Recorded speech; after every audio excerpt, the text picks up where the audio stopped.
Yo guys, it's Ross, and we're in my house. Gardening YouTube channel in my house.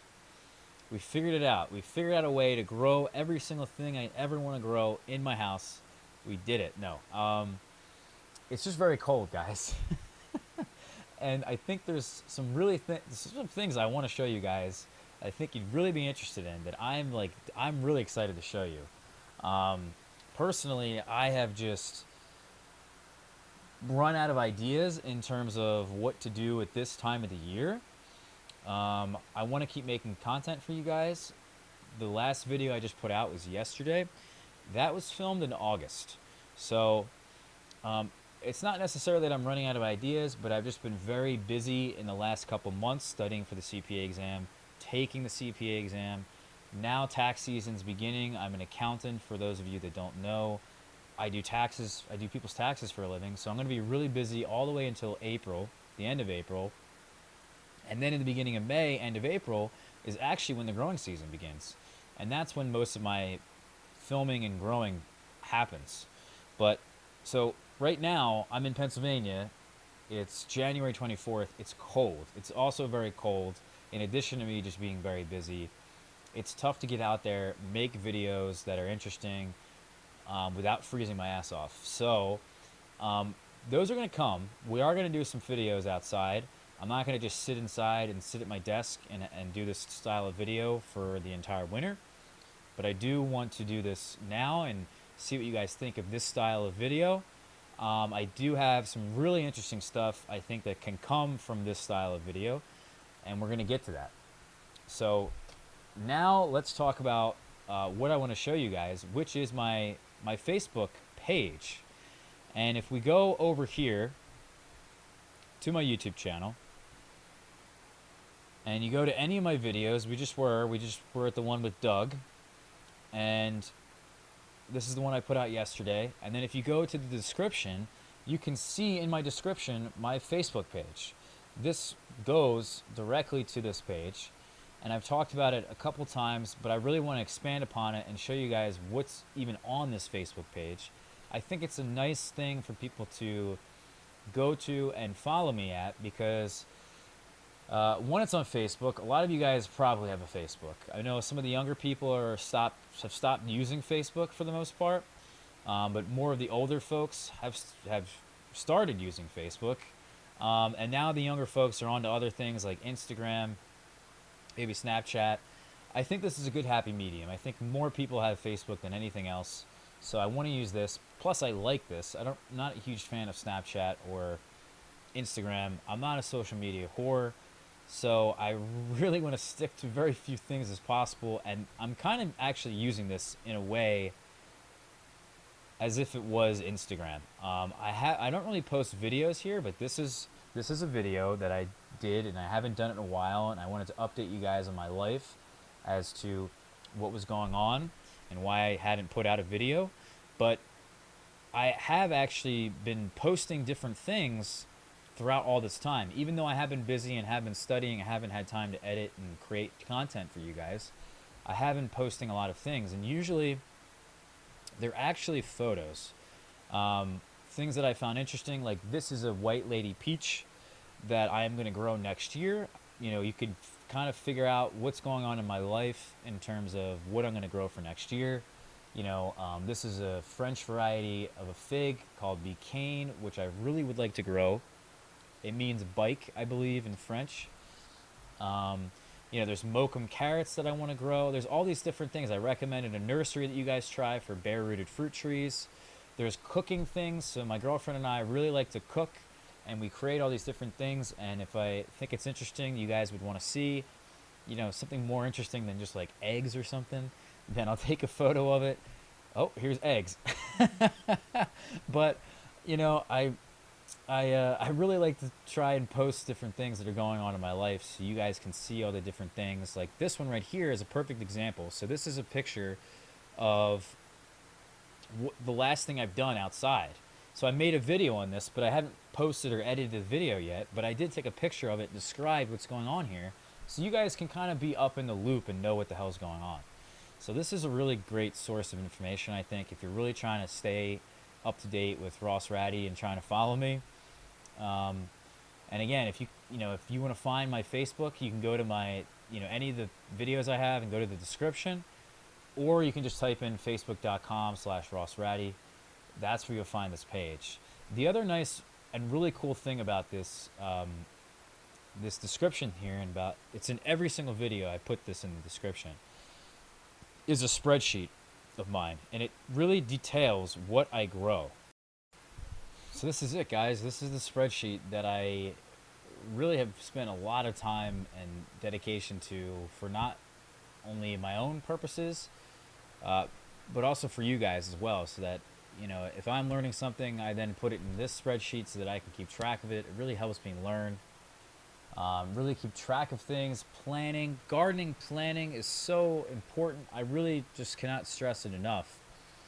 But really, I just want to go over this whole thing really quickly and how to use this so you guys can navigate through this and make all this information really accessible. So if you look down here at my mouse towards the bottom, you'll see that there's these arrows, and these arrows will navigate you through these different sheets. And these are different sheets within the entire spreadsheet, I guess, if you want to call it a database, whatever. But here's the sheets. So here's fig flavors by group, or figs by flavor group.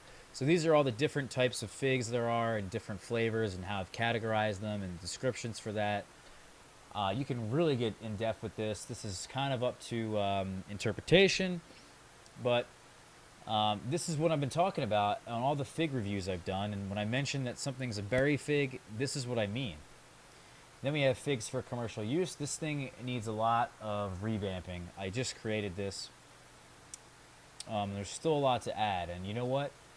There's a pretty decent amount of varieties on here, but this is great for people that are trying to grow figs commercially and trying to figure out what varieties they should grow, because you can't just stick, as an example, Hardy Chicago, plant an entire row of them and hope that you're going to get a successful commercial product out of that.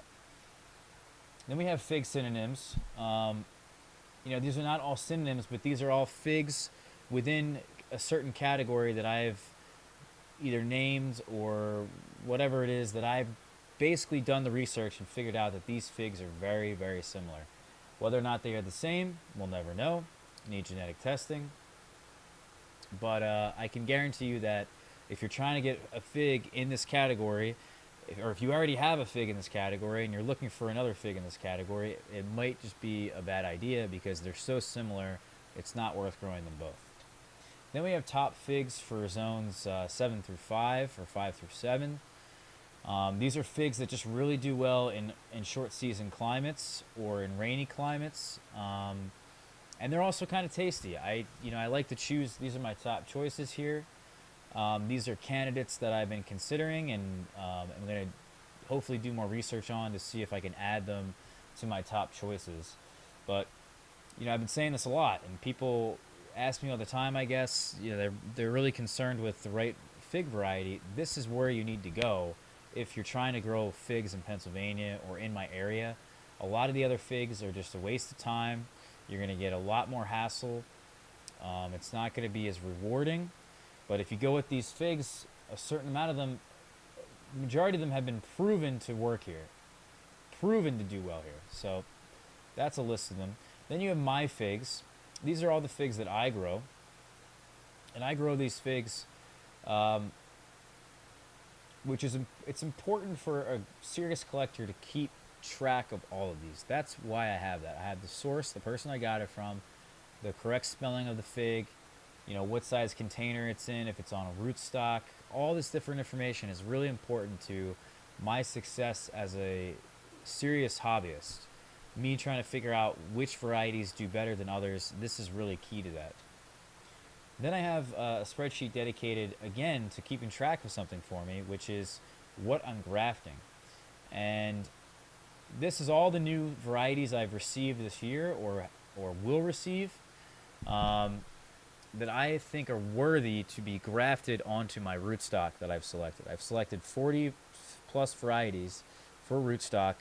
I counted the amount of limbs that they have, and I came out to somewhere roughly about 120 limbs. So I can accept 120 new varieties if I so choose. And this is going to keep track of that. Not only is it going to keep track of what the variety is, but in this particular case, if the variety has taken, I highlight the color in a different color. And then this color over here also determines something totally else for me. So whatever this is really a nice thing to keep track of all this stuff for me. Then we have all my other fruit trees besides figs. We have all the stone fruits, all the plums, all the pears and apples, all of them listed. Every single variety I grow. What if they're in a container, if they're in the ground, what rootstock they're on. You guys have been asking me this stuff forever. It's all here. All my subtropical fruits. We're looking at pomegranates, persimmons, jujubes. Added a whole bunch of citrus last year and a whole bunch of tropical fruits last year. This is where all this is at. My partial shade crops. So these are crops that I've done research on. And you can see the sources here of how I got to this conclusion. A lot of this is up to debate depending on where you live. But here in this climate, you can actually grow a lot of these in only 4 to 6 hours of light and get a pretty decent quality of fruit or vegetable out of that. And then we have my full sun bed, my half sun bed, and my shade bed. And this is the last thing I want to cover on the spreadsheet real quick. Really, this is just supposed to be an overview. But these 3 particular beds are describing every single thing that I'm going to grow in terms of vegetables. So, I mean, some of these are fruits, but all of the annual plants I'm going to grow that go into my vegetable beds, this is it. This tells you the spacing, how many of each individual plant goes into that spacing, what it is, and then if you look even closely, you can see here that I'm kind of growing a lot of this stuff vertically. And this entire bed, actually, my half sun bed is going to be grown vertically. So you can then really determine kind of what I'm growing and maybe get some ideas off that, maybe some things you want to try. A lot of this stuff is new for me in terms of varieties, but this is really just a great resource, guys. And I'm really trying to come up with something new for you guys, something to show you. This has been here since the very first video I've made, and I feel like I've never covered it. I somewhat have probably talked about it, but yeah, I just really wanted to share this with you guys. And if you like this style of video, you enjoyed like me sitting down and describing something to you guys and learning something with a visual aid, I think this is probably really good. But if you guys think so or you don't think so, let me know below. I would really like to hear it, seriously, because this is the way. Feedback is the way to improvement. So I'll talk to you guys later. Thanks for watching the video, and yeah, take care, guys.